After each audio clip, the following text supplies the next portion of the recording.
with the glasses? Well, I know that They'll untint. They'll untint. Oh, okay. They're It works with the transitioning. light. Everyone's transitioning these days, eh? Yes. All right, I'm gonna have you go here. All the way from Arizona? Yeah, I flew in just for this podcast. Amazing. Love it. Are your arms tired or what? Yeah, I'm exhausted. Listen, I had to carry about 300 Southwest passengers who've been grounded. Yeah, I know. You got some bags here. You got some luggage with you. Some chic luggage, I will say. Thank you. What'd you make that out of, a winter coat? Yeah, no, Balenciaga did. But no, Hey, buddy. can you imagine if Very that was the case? fancy. I mean, I feel like they would do that. They'd cut up their winter coats. Any of the coats in the store that people didn't buy, they'd cut it up and make a bag out of it. Yes. But let's talk about your beginnings and coming to New York, starting in Arizona, high school life. Let's talk about it. Arizona high school life. Well, it's a lot of breaking into hot tubs. You know. Oh, really? Yeah. Well, there's not much to do in Arizona. Have you been?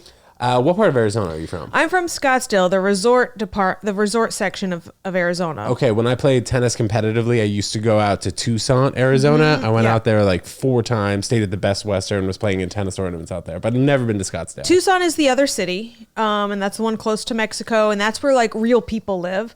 And then Scottsdale's kind of like the Beverly Hills of Arizona. That's funny you'd say that about Tucson, though. I guess when I was going out there like 15 years ago, it was more sketchy. Is it not as sketchy now? Well, that's what I consider real, right? Like it was sketchy in that like people were living their lives authentic. Like authentically. Scottsdale is very much like, you know, concrete and just golf and just golf, and like everything was green, even though like there's no natural water source, and it's a very phony situation. How does that work though?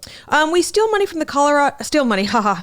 Well, Freudian much. We borrow water from the Colorado River, which is currently drying up. Biden had to choose which states are going to get that water. We are entering the water wars right now.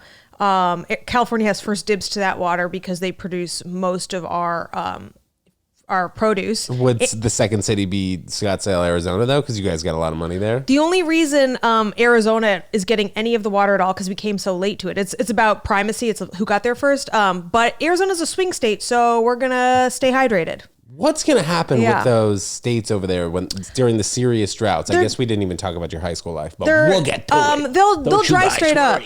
Listen, whether or not it's a swing state or not, the water we will run out of water from that river. So you believe in global warming? Is that safe to say? I think it's trending. Yes, I think it's trending. That I mean, I don't know the cause of it, but I do think those states are going to run out of water in our lifetime. How dramatically different has it looked from when you went to high school till now in terms of water, maybe politics, everything? Oh, honestly, if there weren't any scientists, I would have no idea. They Arizona put like a giant fake river running down the middle of it, and the population is exploding. All things that would not indicate that there's any kind of a problem, but there is a lurking underneath. If you were to believe a scientist, and also the water levels of the Colorado River, which are dramatic. But you sound like a little bit of a scientist, or you know what you're talking about. That's for sure. The water wars are something I've been anticipating my entire life. The water wars. Why? Because when you grow up in a city that is disastrously hot, like I burnt the bottoms of my feet walking down the street, like as a kid, to the point where I couldn't walk for weeks. Was that just during summer though? So yes, it was just summer that I scalded the skin right off the bottom of my feet. No, I meant compared to other months out of the sun. Like, how hot did it get? 120s in July is not uncommon, and that was 20 years ago, 30 years ago. So it's only getting hotter. And then concrete absorbs heat, so those temperatures. I saw them painting some streets. That was on like a documentary I saw briefly. They're painting streets white. Are they doing that all over the place? I barely visit there. I didn't notice that, but that would be a smart thing to do. Yeah, that's the move. Yeah, I mean, all of the houses, they're all like stucco and like, light colors. I think because that's where the housing bubble really got its start, right? In like 2008, they were building houses all over the place. 2008, it collapsed, right? Right. But yeah, before that, but they're still doing that. It's still very much a place for corporate VPs to become mega millionaires because, compared to the rest of the state, they're super rich. It's, we used to call them 90,000 millionaires, where for $60,000 a year, $90,000 a year, you're whatever house leasing, you get a mansion, lease a Lexus, living like the people you see on TV. Yeah. It's funny how nobody saw that until until everything hit the fan. You know what I mean? I mean, growing up, sure I they did. saw it, Like right. when you live there, is my point. Like when your skin's burning off, you're like, there's something very unnatural about this. Like because my parents would not invest in a properly working fountain. What is it called? Mister sprinklers, water, Fountains. grass sprinklers, right? So like you would watch the grass dry out in a second and hurt your feet, and the types of animals that live there, they're all very like prickly and hardy. Like Cactus, there's no cacti. there's no real wildlife or any verdancy. So you're like, this feels very unnatural. So you have I had an innate sense that something's very wrong here. Oh, I did go to Scottsdale once for a wedding. 4 seasons. Beautiful, there. right? It was beautiful, yeah. Beautiful. 3 days. It was great during December too. Oh, sure. So what was the kind of stuff you got into during high school? You said there wasn't much to do. Was there a local mall that you guys all went to? There were multiple malls. I'm a mall child. That is my culture. So you must be pretty upset that culture's dying. Or sad to see it go. I am sad to see it go. Whenever I tour, the first thing I like to do in the afternoon is see the local mall, like see what's going on. That's what suburb kids do. Walk around, like hit up a hot topic. Foot Locker, maybe. Foot Locker, caps, lids, yeah. Auntie Caps, Anne's, yeah. caps. Oh my God. I walked by Auntie Anne's the other day. Where was it? 22nd and 6th. I wonder if that's vegan. I'm vegan, so I wonder if those pretzels dipped in that oil, if that oil is not buttery. Well, I can't imagine it's not. Yeah, I mean, isn't that nice that like corporations default to vegan just because it's cheaper in some ways, like these hydrogenized oils? I'd like to see them get involved into it more. There's so many oils. That's like when you go to a vegan restaurant or a place like Planta. Have you ever heard of that? Polenta? Planta. Planta? Like Planta. No, I know with an A. I know a lot of the vegan restaurants, but I haven't heard. I dated a vegan for a few years, and so. Oh, and Bushwick has a good amount of vegan restaurants, like Heartbreakers. You ever been to that one? I haven't. Yeah, that was one that I went to. It's because I was seeing someone in Bushwick for a moment. I'm gonna bleep this part out. The vegan options I think are expanding in New York, but one thing that's always in the foods is the seed oils. Right.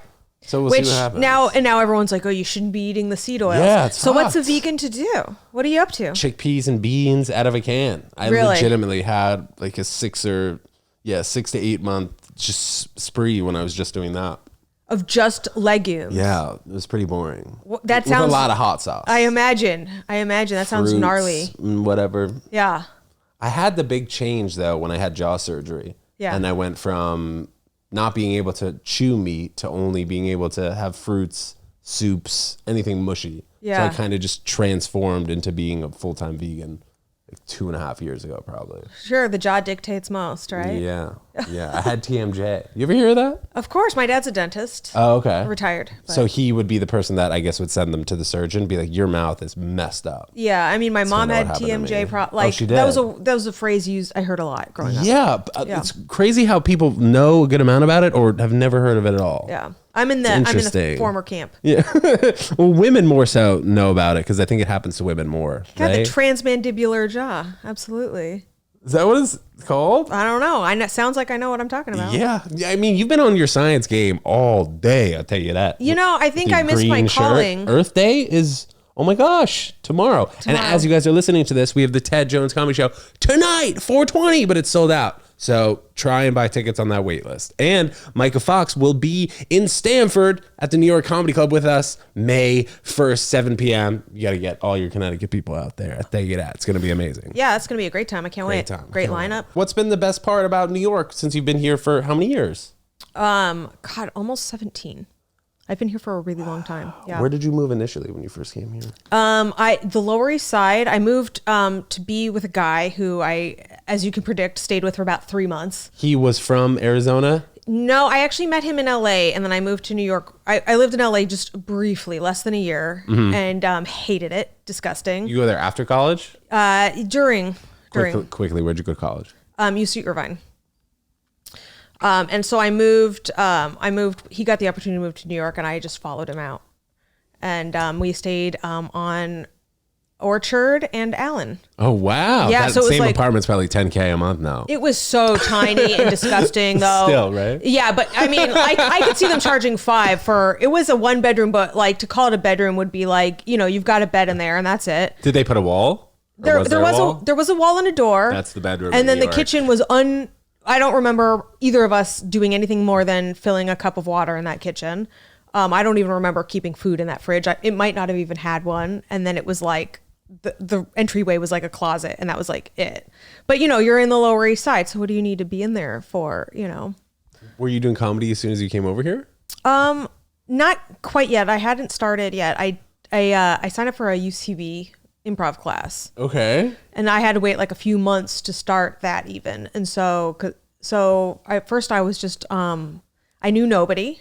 All I had was my boyfriend, who immediately like, he went there for like this full-time job. So he like, I show up and I'm just like alone. Did you not have any job prospects or? No job prospects, no anything. Like I had nothing, but a tiny bit of savings, and, just started meeting. I'd never really gone to bars, like none of that. So I was just on my own. You were meeting other people. How? You went to bars by yourself? I went to bars by myself. Let's go. And I wasn't even a And you weren't even single. I wasn't even single, but I became single quite quickly. The balls on you. Wow. To go out and do that? I think I always wanted to come to New York. I always knew that's what I wanted. And I wanted to figure out how to stay. Even if we're being quite honest, when he said I got this job in New York, I was like, I'm going to. Like, he didn't even ask me. He wasn't like, let's move in together. He did ask me, but before he asked me, in my mind, I was like, fuck yes. You heard New York. I'm going to New York. The Big Apple. Right. Like literally 2 weeks later, I was gone. So yeah. How'd you guys find that apartment?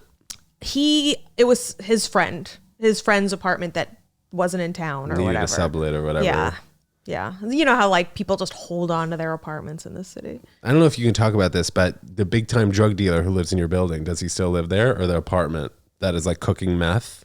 Oh, that's unproven. Right. It's unproven This by is you. theoretical. This is actually, Theoretical. most people have told me is an insane theory that it's a meth. Yes, that's why I wanted to discuss it. For the folks at home, my upstairs neighbor used their dishwasher so frequently that I cannot believe it's to wash dishes. Still. Not as much. There was a period of time where it was being run maybe 3-4 times a day. And I'm like, it is a small dishwasher, but like for a week at a time. How many bedrooms? I don't know every unit, but if like my apartment is technically, they call it a 3-bedroom, I would say 2 and change, so it's like they could have 5 people living there, let's say, but it's even so. Or a 5-bedroom with 2 boyfriend and girlfriends, maybe 7, but to run your dishwasher any more than what every other day is crazy. Like I think every day is reasonable with such a small dishwasher. Yeah, if you have that many people in your apartment, sure. 5 people, like there's no way. And also I don't see the traffic of people. Like if someone had a bunch of people living in their place, we'd notice the traffic. And parties too, you notice that as well. Right. You notice that, and it's like dinner parties, and if we they're know, a chef. Like so you run it a few times one day. Or maybe they're running a restaurant but out of an apartment. Well, that's what someone said. It was a ghost restaurant. Yeah. Is a possibility. And that is possible. But also it's like ghost restaurants, I don't see kids doing that. It's like all people our age-ish. You know what I mean? People like 20s, 30s. Yeah. Like not, I don't see, and you would see the supplies coming in and out. You would see the food going out. Well, at some point. What supplies have you seen go in and out of that apartment that would make you think that it's not a restaurant, it could be a meth factory? Well, honestly, the only thing I noticed is that once the noise stopped, I noticed a lot of packages build up at the door, and I'm like, are those new titration vessels or whatever? You know what I mean? That's a tool you need for meth. This is my Breaking Bad education. You watched the whole series, by the way. Oh, yes, of course. Yes, of course. So, what I know about meth, I know from Breaking Bad. Yes. And the one time I accidentally did it. Oh, accidentally? For real? I mean, you have to guess, this is It was in Arizona, though. No, I didn't even start doing that kind of stuff till I got to California and then New York. Yeah. No, I was by the time I left Arizona, I was 17, and I was a pretty good kid. I tried weed like once. I'd gotten drunk 10 times. Like nothing crazy. Is your family still out there? They are. Yeah. Do you have any desire to go back, or it's New York, as you said? Yeah, I will never. full-time. I will never move there. You know, like there is no amount of like your parent is dying and needs help that would like I'd be like, okay, good luck. I guess I can see why people love it though. When you're getting older, nice weather, taxes, golf. I mean, it just screams perfect for white people. Sure, but it's perfect for old people, Yeah, you old know. people, But sure. you're right. There, it's just white people, and then the other ethnicities who help those white people. Golf courses all over the place. Sure, yeah. I wonder if it might be the most golf courses per what's the word? Can you help me? Capita? Yeah, per capita in a city. It might be. I don't know if Florida anywhere there has it. That's beat. also probably true. But yes, it's. I mean, I lived off of multiple golf courses. Like if you walk 2 minutes in one direction, there's one course. If you walk 2 minutes in the other direction, there would be another course. Did you play sports in high school? I did not. I was emphatically unathletic. So Theater kid? theater kid. Okay. Yes. Was that the UCB bug that brought you over here? I took UCB classes for years before they closed down. Oh yeah. I used to really like it, but I don't know if I was that good at improv. I don't know it's tough. I know that I wasn't. Okay. Like I took. Well, but you probably had your moments where you thought you were good. Well, I did short form improv in college, and that's like a different kind of skill. You know, it's like very pun based. It's very, you know, like whose line is it anyway and all that. Mm-hmm. So it's very fast. And so that we ran a successful show. So it made me feel like I was good at it. And then, you know, when you get to this long form Herald and blah, character building and world building, like Look at the on my refrigerator. I have nothing. you have you have the homage. Yeah. Mm. All of that, like all that stuff that takes more listening and more sharing. That was not who no, I'm not a good enough person to be a good improv performer. I think it's also just loosening up completely up there that sometimes will get in people's heads. And how'd you start stand up? So From that point. one of the girls in my improv classes was a waitress at Caroline's and was starting to do stand up, and she took me to my first open mic. And then once I was like, oh, I can get on stage without paying $300 for a class, I was like, done. That was at Caroline's? No, it was at New York Comedy Club, actually, was my first one. That's crazy. They're turning Caroline's into spin. Spin. Yeah, the ping pong place. Susan Sarandon backed ping pong place. Yeah, insane. I mean, I actually think it makes sense It does make sense. for the neighborhood, but No, especially since Times Square, you have all those tourists that I can imagine it's going to be packed fully. it's going to be packed full of people. I mean, like, I don't imagine... I don't see the point of going to New York to play ping pong, but like that part of Especially it, it's like $60 an hour too for the it's got to be, yeah, but it's like at a certain point, you're like, we just have to go inside somewhere and do something. What would you say to somebody coming from Scottsdale, Arizona? What do they do when they come to New York? What should they do? Yeah. I mean, I think it really depends on what your interests are, because New York does have everything. Like, I'm not just going to be like, go to the MoMA, go to Central Park. I do think 100% almost anyone could enjoy those things, but like there are so many niche. There are so many niche things that make it slightly overwhelming. It's like when you go to the deli and you're like, oh my God, every snack is good. I want every snack. And you're just here for 3 or 4 nights, whatever it is. Right. So, I mean, yeah, the food also, but like, yeah, know what kind of foods you like. Maybe you watch Food Network, you can find a restaurant for one of your favorite chefs, like that type of thing. It takes a little research.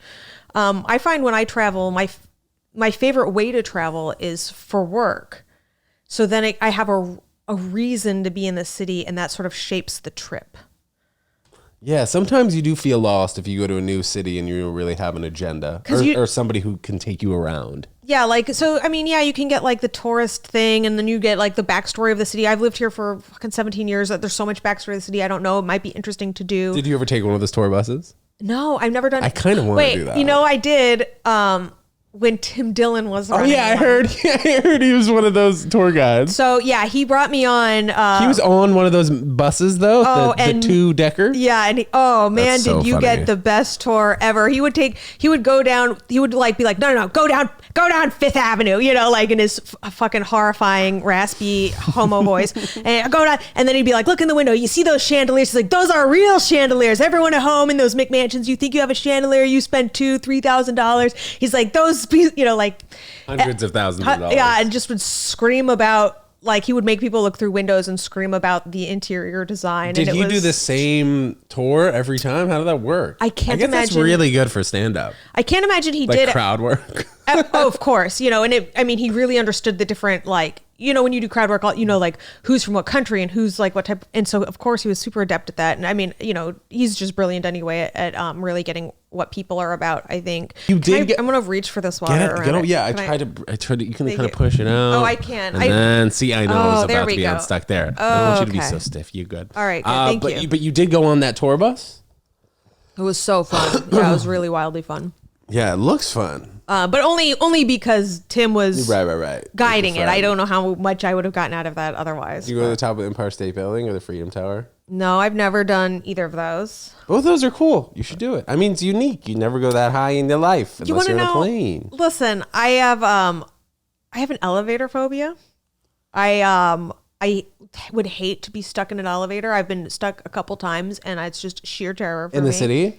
In the city once in my an apartment I lived in. What was the longest time? It's actually only happened to me like for any like real amount of time once, and I was in there for 20, 30 minutes. Oh, by yourself? By myself, and it was like one of those things where like, there's not good service in there, so I couldn't make phone calls, and I'm like buzzing down. It was like a doorman building, and like I banged on the thing, and someone passing down the hall heard me. I was like, you got to tell them I'm you didn't stuck. Press the button in the elevator that makes the alarm sound? I did all the things. I did every single because I was immediately, and also odds are it wasn't that far, but it did do one of those jolting stops. It didn't just stop. It felt like it was like. And it stopped between floors or something? Between floors, and I had to crawl out between floors. And like how they always talk about, it's going to like cut, if it moves again, it's going to cut you off halfway.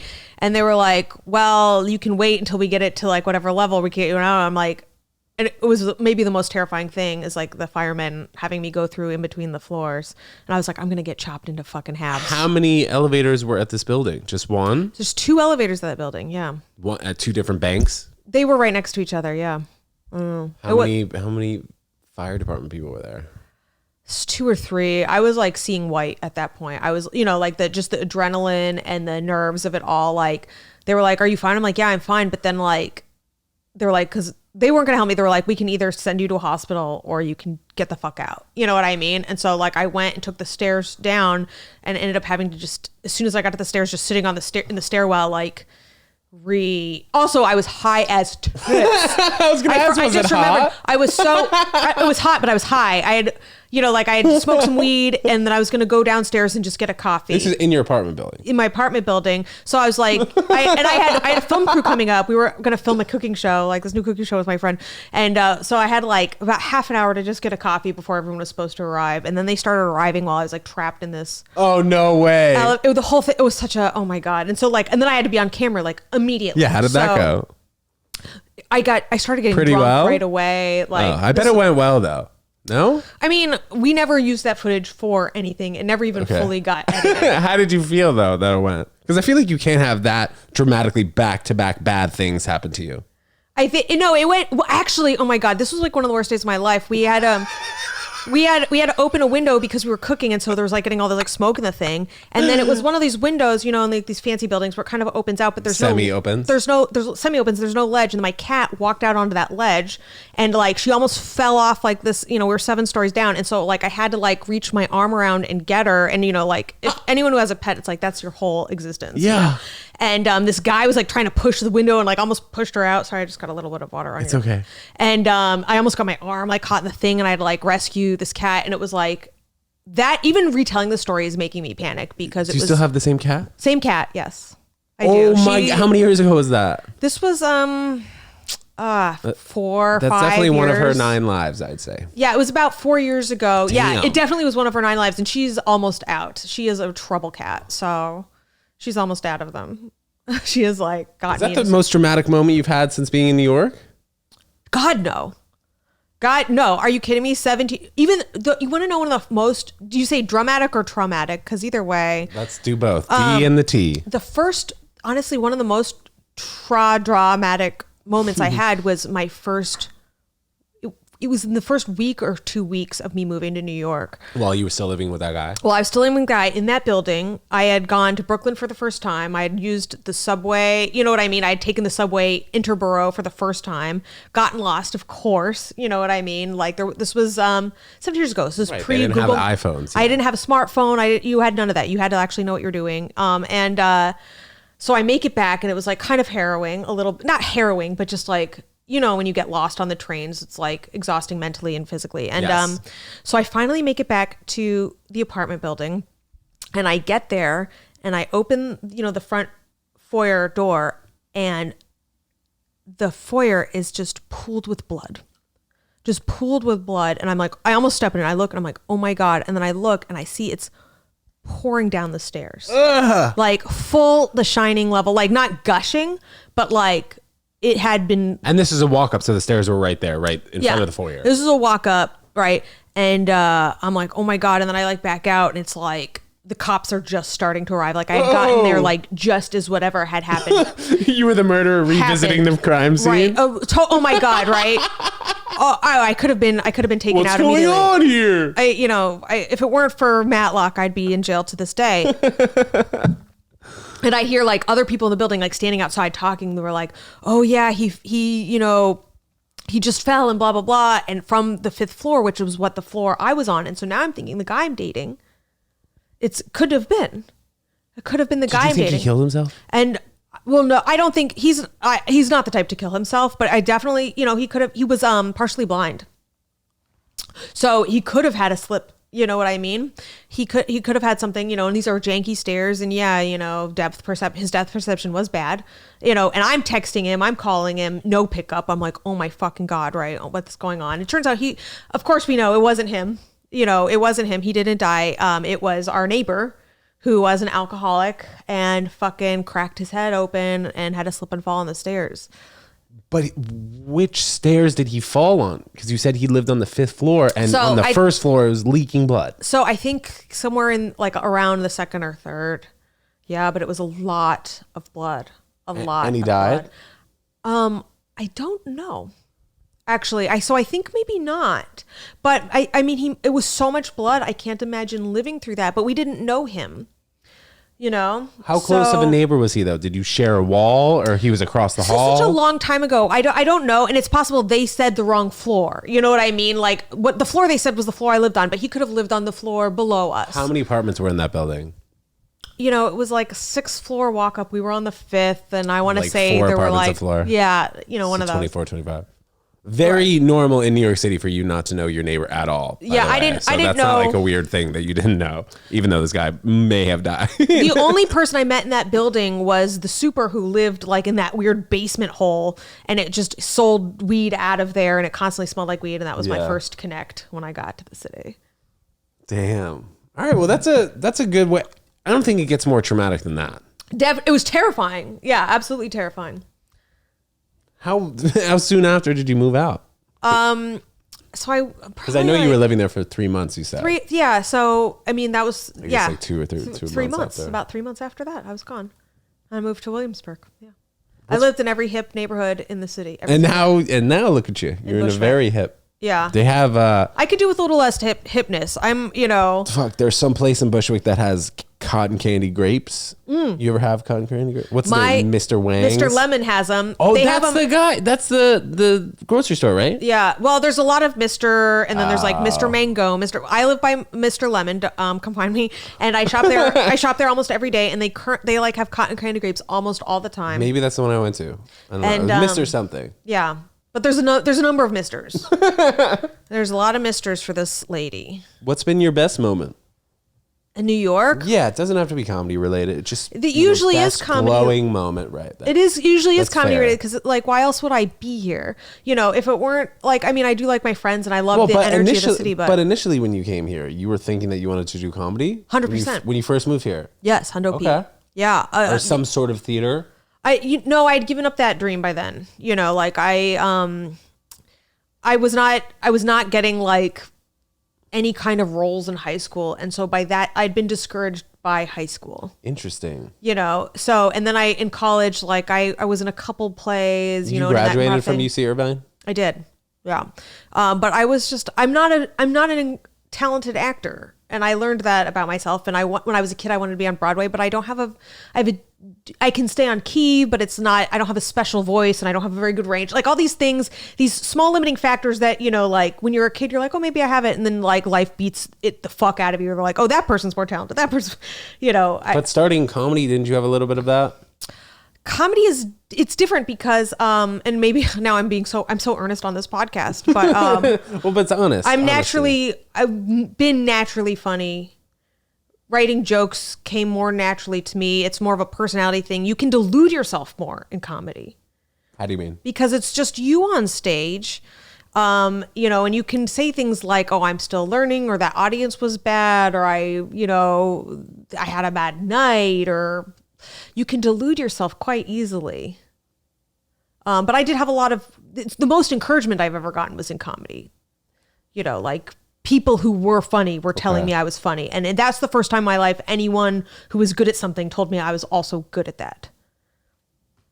Best moment in New York?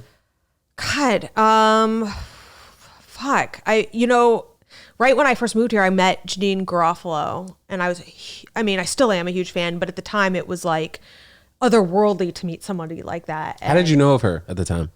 Her specials, from TV and her movies. I was a fan of all of it. Nobody did comedy like she was doing. Being like just very real and like not like huck, but like, that very Gen Z, being able to talk about being a woman and aesthetics in this more like grounded, earthy way, political way. I think she ushered in like a whole era of female comedy in general. So meeting her, you'd say? Yeah, just you, Ted Jones, Janine Garofalo. Let's go, the squad. And Roseanne Barr. Like, I think those are, That'd be a funny it's my show. Mount Rushmore. That'd be a funny show. Comedy. Pandemic, where were you? I did it in the city. I was living in Long Island City, the same place where my elevator shut down like the month before. It was kind of ground zero for where people were catching it. Really? Long Island City, Queens. Right. Sunnyside area. But we were in Long Island City, but yeah, Sunnyside did get it. But the person who was right next door to me was one of the first people to get it, and we were sharing air vents, and this is when we didn't really understand how it was shared.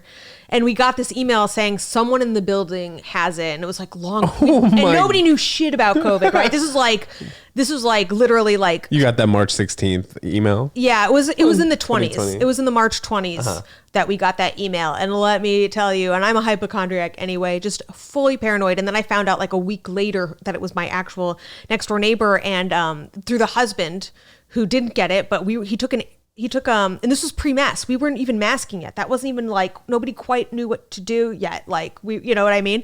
And we were taking an elevator together, and he's like, oh yeah, my wife had it. And I was like, why are we taking an elevator together? He's like, don't worry. He's like, I'm fine with it. I'm like, nobody knows how this works yet. Nobody knows shit. Did you worry about your cat?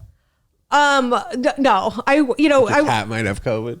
No, because she's like if she would get it from us, not the other way. She doesn't leave the house. She doesn't leave the house, but it was me, and I was also living. I quarantined with my boyfriend Tim McLaughlin, who I host a podcast with. I was gonna great ask. hang with Myka and Tim. Please check it out. Amazing, great. And subscribe on YouTube and all that. So he quarantined with me, and he was much less cautious than I was. So, he was the person I thought was going to give it to all. So funny to look back and see how everyone kind of handled it individually. Yeah. The people who were loose about it were getting so much shit. It was crazy. Yeah. This guy's not even wearing a fucking mask. Put your mask over your nose. Yeah, he was at the gym. It was bad everywhere. Grocery stores. All of that. I mean, the yeah. whole line. Yeah, and we lived that apartment building was above a grocery store, so there was like you couldn't leave our apartment without like a huge line of people like wrapping around our building, and so it's like I couldn't even leave without being so close to so many people. Like it was like very like intense. Ended up renting. I rented a cabin in the Poconos for the month of May through Airbnb. Because it was like still like it was just too intense in the apartment. Wait, but Airbnb was even allowed to do that? Rent out homes, or they didn't get shut down for a moment? Well, no, it was just us in there. It wasn't. No, I know, but I wonder if the CDC would have gone to Airbnb and be like, "You're not using clean sheets" or something like that. No. People were escaping the fuck. People were going every. I fled the woods, and let me tell you, they were not happy to have us. They were, you know what I mean? They were like, "Get your New York fucking." I was like, I don't know how I'm from New York City, but. Like there was your Airbnb profile. There were all kinds of like there were like stops like along the way, like vetting us. It was like they were like, you gotta wear your mask in the ground. I'm like, we're gonna wear a mask. Has Bushwick been your favorite place to live though in the city? I've lived here. I've moved 18 times. In 17 years? In 17 years. I've moved so many times. Myka, that's insane. It's insane. The majority of times were the first few years when I was like not on the lease and just like, hey, I've got a room for a couple 3 months months here, 3 months there. And so I was just constantly like 3 months at that first place and then a couple months at the next place. And then it's like, oh, crazy roommate moves in. Now let me go crash with so I was just moving so many times. And even now, like, the longest place I've ever stayed at was 3 years. The coolest place, I mean, I don't like cool how, like, on the hip meter. For you to decide. The hip meter, the fun meter. Good looking people around. I don't know. I had the place I stayed in for 3 years. I had a loft in Soho that artist-esque. I was not, and I had a big back deck, and it was like right below the Mondrian, so people's like sunglasses and phones would land on my deck. Cigarette buds. Yeah, absolutely. Sunglasses, phones, cigarettes. But it was like a lot of tourists, but it was very cool to be there because it was like super convenient, obviously, to live in Soho. And like I was amongst the wealthy, and all that like Soho shops and all that stuff. And so I felt very like chic. Anything coming up on the road that we should know about besides the Ted Jones Comedy Show, Stanford, May 1st? Well, I guess this is live, but does this come out at any... Well, it's not actually live. Oh, it's not. Okay. No. This comes out Thursday, 4/20, as we are talking. Okay. Well, then Earth tomorrow Day. night, Friday the 21st, I'll be at Laugh It Up Poughkeepsie with our friend Karen Feehan. Okay. Little free the hams. What happened with her hand? How'd she break it? She broke it. Her finger? She broke it doing the shocker, is what I heard. Someone clenched too hard. She's got a freaking concrete vagina. That's her joke. No, she did it at the gym, of course, like everything. Actually, she did it at the gym doing a move. I went with her to the gym a couple weeks beforehand. Oh, she's snatching. And she tried to get me to do that same move. No, a box jump. These box jumps. Yeah. And it was. I could tell it was too high. I mean, I'm 5'2". She's 5'1". You know what I mean? She's 5'1". Maybe 5'1.5". Yeah. She carries it well. As do you. I wouldn't have mini. said you guys are that. I don't want to say short, but 5'1" or 5'2". Yeah, it's hard to stay proportional when you're that short. You got to keep it tight as fuck. Yes, to look normal in photos. You guys both give off 5'5" energy at least. Fuck yeah, dude. We're also loud little cunts, so maybe that. It's the shrieking cunt vibes that really we stand on. So wait, you guys were doing box jumps at Equinox? So she didn't do it while I was there. She was trying to get me to do it. And I was like, nah, I'm going to fucking bust my ass. Like one day, that's not going to be good. I was like, I'm going to bust my ass. She's like, you can do it, you pussy, total bully situation. And I was like, absolutely not. Like, I do not need to prove fuck all to anybody. Where do you work out in Bushwick? So now. Like Blink's Planet Fitness? So there's a Blink by me that I keep being tempted, but I work out at home. Ever since, the pandemic. You just roll out the mat? I have a mat. I have some weights. Wow. I have some free weights. That's good motivation. It makes it really easy because there's like these half an hour programs I follow along on YouTube, and it's like, oh, if I got half an hour in between work or whatever's happening, I can just there's really no excuse to not do it. It seems like that's also the same thing as you ever use the Peloton app or hear about it?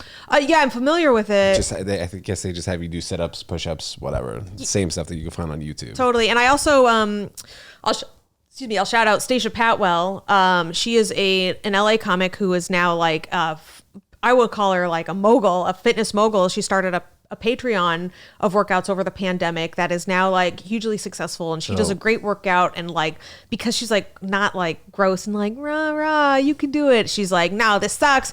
It sucks for everybody. You don't have to like it. You just have to do it. Sometimes it does feel like that on Peloton. Like my sister will have me do the abs class, and they're like work. I'm like, shut up. I just want silence. Absolutely not. I don't feel great. I don't feel like empowered. Like I don't want to prove it to anybody. I just want to like fucking get my hot little body and move on with my day. We talk about YouTube being free. You think YouTube is the future of streaming services? I don't know if you're allowed to really speak on that because I know you don't work for YouTube. No, I don't. But Paramount Plus could be considered the future of streaming services. If one were inclined to say that out loud. Mm-hmm. But streaming, like what is this future of streaming? Everyone keeps joking it's going to become cable soon. You package it all back together. I don't know. It's like we spread apart, we come back together. Like, you would spend a lot of time watching YouTube as opposed to other streaming services. I didn't watch YouTube for almost anything until the pandemic. And now I came to it so late. Me too. And I didn't understand the whole influencer thing. I didn't understand channels. And now I have like my little people but I'm a little over it. But just during pandemic, it was kind of grounding. I started watching it for the workouts. And then, you know, you'd get recommended these other things. Well, now there's workouts. Well, now there's like this like nutrition advice or workout advice. That's not a workout, but like more something you can, algorithm based. Yeah, something you can sit and watch and still feel like you're getting healthy. And the next thing you know, I'm getting like, design and style advice. And all of a sudden I'm in it. And I'm watching other people's podcasts. And I'm like, Great Hang with Myka and Tim on YouTube. Subscribe to us. It's a great show. And then TikTok and YouTube, Right. Everything's coming together through the free streaming services. So it's going to be interesting to see what happens with the Hulus and the Netflix. You know, Netflix has the shows like Love is Blind. Everyone's going to freak out over it. Did you watch it? I watched all of it. I watched all of it. What's the deal with the reunion show? Why were people bugging out at what's her name? I didn't watch the whole thing. At who? The Vanessa? reunion, yeah. Okay. She's really that bad? I didn't think that when I watched it. I was like, Vanessa's fucking taking him to task, except for Jackie. She like fucking let Jackie get away with a murder. I was like, the blonde hair with the curly. The one who didn't show up. Hair. The one who didn't show up and did it separately on a different day over Zoom with the guy she cheated on. Oh, right. Her that was so weird. Oh, you're talking about Myka, the other Myka. No. I was talking about the black girl.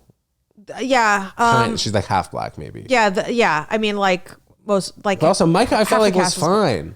Myka's so boring. Oh, she was fine. Then why were people giving her shit? I don't know. She was like a cunt with Irina. Irina was, I thought the real C word. But they were both mean girls. They were both mean girl bullies, and I say that as like I know if Karen and I were on that show, that's exactly what we'd be doing. You know what I mean? But like, yeah, she was like a mean girl, and then the second they get to the honeymoon like part and all that, she's like, "Oh, I'm a nice girl." I'm like, "We saw you, bitch." Apparently, people are saying that they signed up for Too Hot to Handle, and they got shafted and put on this show instead. That sounds right. I mean, like, because it's a completely different basis. They proved that Kwame tried to get on Married at First Sight. Yeah. I think that's where I saw it initially. Of course, they all just want to get famous. Like that's what has kind of the first season was the best because people didn't know how to game it yet. They didn't know, if I just get into a relationship, I can go on the honeymoon and stay on camera. And now everyone just wants the 100K followers. Yeah. And then I mean, don't you? Happens from it. Right, I'm ready. I'll break up with Tim for it. I don't know if I'd go on the show though. To be honest, I don't know if Love is Blind. You don't. I don't. Well, I think they proved it isn't. It had worked though more so in other seasons, right? I don't Kinda. know. There's not. Maybe it's like 25% chance. Well, first of all, there's no Love is Blind babies. So that does not speak well to like.